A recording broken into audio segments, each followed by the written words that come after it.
Et nous commençons tout de suite avec l'écho des cryptos, le rendez-vous dédié aux crypto-monnaies ou aux crypto-actifs de Smart Patrimoine. Et nous avons le plaisir de retrouver en plateau Laurent Envion. Bonjour Laurent Envion. Bonjour.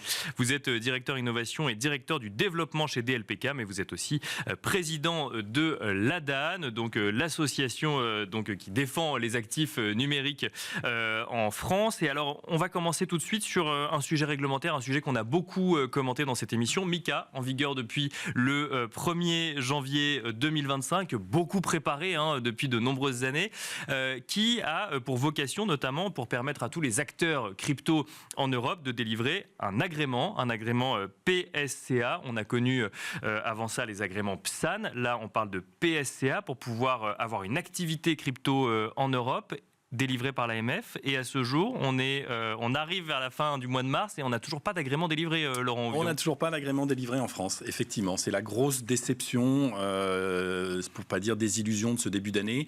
C'est vrai qu'en France, on avait vraiment un train d'avance depuis 2019 et la loi Pacte.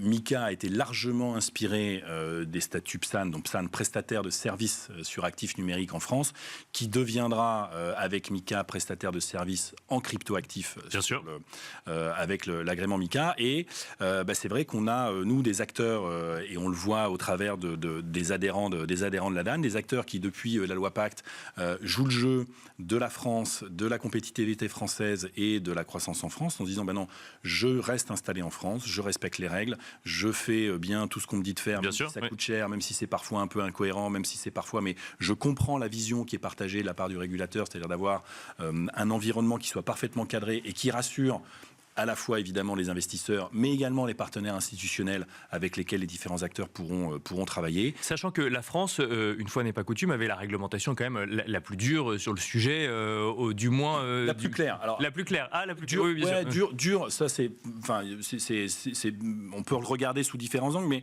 en tout cas, c'était parfaitement clair. Et c'est aussi cette réglementation qui a permis d'attirer en France des acteurs étrangers, comme Coinbase, comme Circle, comme un certain nombre d'acteurs qui se sont dit, non, moi je vais venir dans le pays où la réglementation est la plus claire, comme ça je vais pouvoir commencer à me développer et assez rapidement derrière j'aurai mon agrément MiCA et je pourrai donc avec le principe de passeport européen opérer dans l'ensemble de l'Europe. Et on est fin mars et toujours rien. Donc quand on est agréé PSAN, c'était pas finalement l'assurance d'avoir dès le lendemain un agrément MiCA ou PSCA, quoi. C'est ce qu'on pensait. Alors on peut néanmoins se poser la question de se dire mais pourquoi, qu'est-ce qui se passe? Alors on peut regarder aussi ce qui s'est passé en Europe, parce que si aucun pays européen n'avait délivré d'agrément, on se dirait finalement c'est juste le un temps. Petit retard. Oui, voilà, un petit retard. Mais on a eu des acteurs agréés à Malte. Alors, quand on dit ça, ça prête à sourire en disant oui, mais Malte, non, je suis désolé, Malte, c'est un État européen qui a la même réglementation européenne. Qui applique d'accord. Qui applique exactement la même chose. Et donc, on a des acteurs qui ont été agréés là-bas, des acteurs qui ont été agréés aux Pays-Bas. Pays-Bas, en termes de place financière, ça fait un petit peu moins sourire. En Allemagne.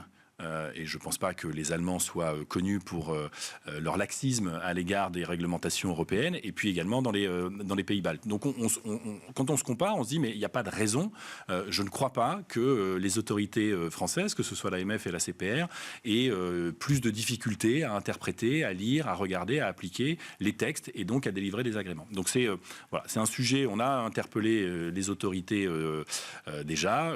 Il y a eu des réponses, des communications sur le sujet ? On doit se rencontrer pour discuter et essayer de comprendre et voir peut-être qu'il y a quelque chose de notre côté que nous n'avons pas compris dans le dépôt de nos dossiers, mais dans ce cas-là, il faut nous l'expliquer et on adaptera. Mais c'est effectivement une des surprises et déceptions de ce début d'année. Si on avance sur un autre sujet, mais qui est lié quand même à ce premier sujet, sur le rapport des politiques en Europe et en France aux crypto-monnaies ou aux crypto-actifs, si je vous pose cette question, c'est qu'on voit que outre-Atlantique, depuis la campagne présidentielle, mais encore plus depuis l'investiture du nouveau président américain, on voit quand même les relations entre le secteur crypto et le politique aux États-Unis se réchauffer, voire on a même des annonces de réserves stratégiques dans plusieurs crypto-monnaies. Alors on est du domaine de l'annonce encore aujourd'hui, mais en tout cas l'annonce a été faite par le président américain.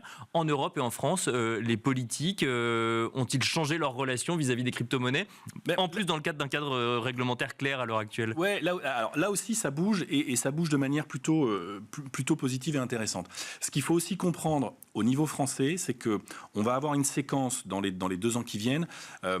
on peut imaginer qu'il y aura des élections législatives cette année. Enfin, il n'y a pas de certitude, mais on peut supposer que c'est un scénario qu'il faut avoir. Un scénario possible. Voilà. Donc, il y aurait une séquence d'élections législatives en 2025, municipales en 2026, présidentielles en 2027. Donc, il y a effectivement une séquence et les différents candidats commence, alors de manière off, c'est-à-dire sans forcément se dévoiler, à nous solliciter, que ce soit l'ADAN ou certains acteurs, pour comprendre d'abord ce qu'est ce secteur d'activité, quel est son positionnement, quelles peuvent être les questions de souveraineté, de compétitivité, de croissance sur nos sujets, et puis d'essayer de comprendre finalement, au-delà de tous les poncifs qui sont relayés aussi par un certain nombre de politiques, qu'est-ce qu'il y a derrière tout ça. C'est ce que j'allais dire, ça veut dire qu'en 2025, pour un certain nombre de politiques, Bitcoin, c'est plus le financement du terrorisme, c'est un secteur d'activité dont il faut s'intéresser pour essayer de comprendre et quels sont les tenants et les aboutissements. C'est ça, et c'est aussi de vraies interrogations sur les opportunités que peut rencontrer Bitcoin, parce qu'on est en train de passer, et c'est ça qui est très intéressant,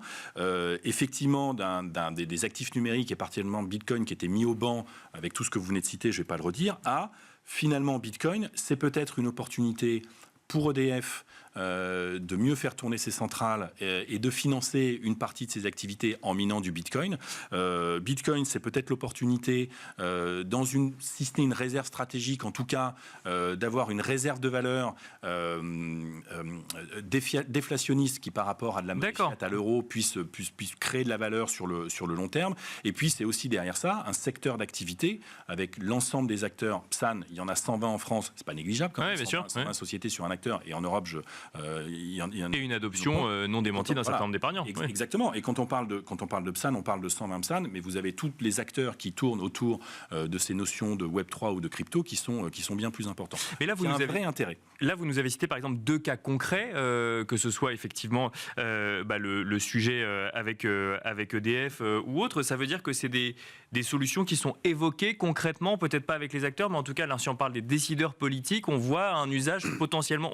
Les discussions vont jusqu'à des usages concrets aujourd'hui. C'est-à-dire que vous avez des politiques qui se sont clairement, en visite à Fessenheim, qui se sont clairement exprimés. Oui, bien sûr, ça on a vu. Sur bien sûr. Voilà. Après, mais il y a la communication et les discussions qu'on peut avoir en off avec un certain nombre d'acteurs. Dans les discussions qu'on a en off, ce qu'on réalise nous, c'est qu'effectivement le discours qui est tenu, les explications qui sont données au regard de ce qu'est Bitcoin, de ce qu'est le principe de minage, et puis les fiches que nous produisons parce qu'on nous en demande, on se rend compte que ça finit quand même par arriver sur les bureaux.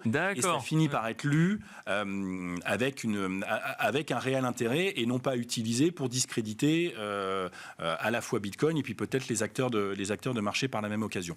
Et de fait, à partir du moment où vous avez une famille ou une couleur politique qui s'exprime sur un sujet, l'ensemble de la classe politique est un peu tenu de se positionner. Côté de l'ADAN, on est évidemment, et Bitcoin est totalement apolitique. On n'a pas de sujet et de préférence par rapport à ça. Là où nous serons extrêmement attentifs, c'est sur l'honnêteté intellectuelle avec laquelle sera traité nos sujets. Et si on pouvait éviter la récupération politique, de toute façon, quel que soit le sujet, la récupération politique fait rarement avancer le débat. Ce sera effectivement intéressant. Et donc, ce sont des sujets qu'on discute avec de plus en plus d'acteurs politiques, de toute étiquette, de tous bords, et je trouve ça extrêmement intéressant. Et certains, et Clara Chapaz dans son interview l'a précisé également, nous disent oui, c'est quand même étonnant qu'après tout le travail qui a été fait, on n'ait toujours pas d'acteurs qui soient agréés en France. Pour revenir sur le sujet. Pour revenir sur le sujet précédent, effectivement, vous nous tenez au courant, effectivement, des avancées. Grand plaisir. Je pense que vous serez au courant. Le premier agrément, je pense qu'il y aura un petit peu de communication. On sera au courant, effectivement. Merci beaucoup, Laurent Ovion, de nous avoir accompagnés dans Smart Patrimoine. Je rappelle que vous êtes directeur innovation et directeur du développement chez DLPK, mais aussi président de l'ADAN. Merci beaucoup. Et quant à nous, on se retrouve tout de suite dans Enjeu Patrimoine. Merci à vous.